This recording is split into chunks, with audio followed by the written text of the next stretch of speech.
Heavyweight bout. Don'Tale Mayes coming in at plus 150 against Rodrigo Nascimento, sitting at minus 180. Over under 1.5 rounds, minus 200 for the over, plus 165 for the under. The rematch, nobody asked for, but we're getting it anyway because the heavyweight division is scraping the bottom. And these guys, both 3-1 in their last 5 with a no contest. So Don'Tale Mayes, you see the frame there, 6'6". He's got a good reach. Nascimento 6'2" and inching up on that reach on Don'Tale Mayes. You watch Don'Tale Mayes in the cage, or at least you look at him in the cage. He looks pretty dang good. But then you watch him fight, and you're like, all right, this guy is not championship material, to say that the lightest. Now, Rodrigo Nascimento, his first fight in the UFC was against Don'Tale Mayes. Submitted him in the second round. That was back in 2020. Since then, he had a knockout loss to Chris Daukaus, a no contest to Alan Badeau, and a couple split decisions to Alir Latifi and Tanner Boser. Don'Tale Mayes picked up a knockout win his last time out against the 80-year-old Andrei Arlovski. So he's coming off a big win. We'll see if he can pull it off here. What are you thinking? Yeah, Don'Tale Mayes, he looks scary, and he's 6'6", and he's got a long reach, and he's just a big dude, intimidating, but he gets in there, and it's like, where's the power? The power is like non-existent at times. Against Andrei Arlovski, you get the finish, but Arlovski's 60 years old, you know what I mean? And Parisian's a bad, I'm not trying to hate on the guy, but he's not a good fighter. He hasn't really had that fight where he just establishes himself as a legit, contender or even decent fighter in the heavyweight division. Against like Hamdi, I didn't think he looked very good. Augusto Sakai beat him, and that's when Augusto Sakai, couldn't buy a win. I think he was 0-4 going into that fight, and Augusto Sakai has seen way better days. So those guys are going in there and beating up on Don'Tale Mayes. I just don't see a world where he comes in there and just steamrolls or has a ton of success against Rodrigo Nascimento. I mean, Nascimento is only 31 years old, I believe, or he's going to be 31 here coming up in the next month or so.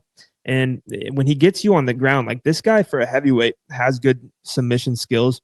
We saw it in his Dana White's Contender Series fight, and then in his first debut fight, which was against Don'Tale Mayes. And on the feet, like he hits pretty hard. I like his striking and his volume more than Don'Tale Mayes's. I think Don'Tale Mayes just kind of gets a little sloppy with it and doesn't use his size and reach the way he probably should for being that big. The one thing though with Nascimento is that he does get hit. Like we see it in fights. Like for example, Tanner Boser. That was a pretty damn good fight. Rodrigo Nascimento had to resort to the takedowns in the ground game because he was getting hit on the feet and hit a lot, and he barely won that fight with 3 takedowns and some submission attempts. So, but like I said, on the feet, I think Rodrigo Nascimento, at least the judges, will look better. He's got more snap on his shots. He throws more volume out there. And, if he wants to get this fight to the ground, I think he could have success there too. If you can't tell, I'm just overall not high on Don'Tale Mayes, never really have been. I enjoy fading him. I wish this line would keep coming down a little bit to minus 160, minus 175. And I would honestly think about pulling the trigger. I just think Nascimento, full package, completely well-rounded versus Don'Tale Mayes' skill set. I would probably take Nascimento every single time. So, the one thing that when I was looking at this fight and watching film, I was a little worried about 6'6" and Don'Tale versus Rodrigo, who's 6'2".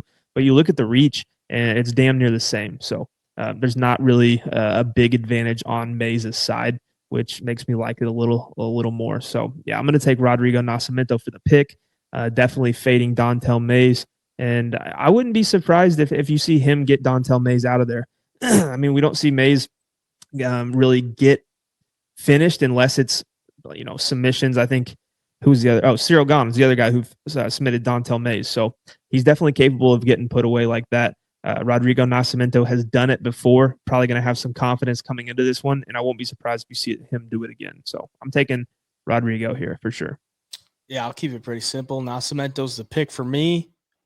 Submission ability, I think he's got the cleaner striking, and he beat him before. I mean, he subbed him in the second round. I don't see any improvements from Don'Tale Mayes to buy me into the underdog spot here, so I think Nascimento pulls it off with a win, maybe gets a finish, maybe another sub. But yeah, it'll be the pick for me.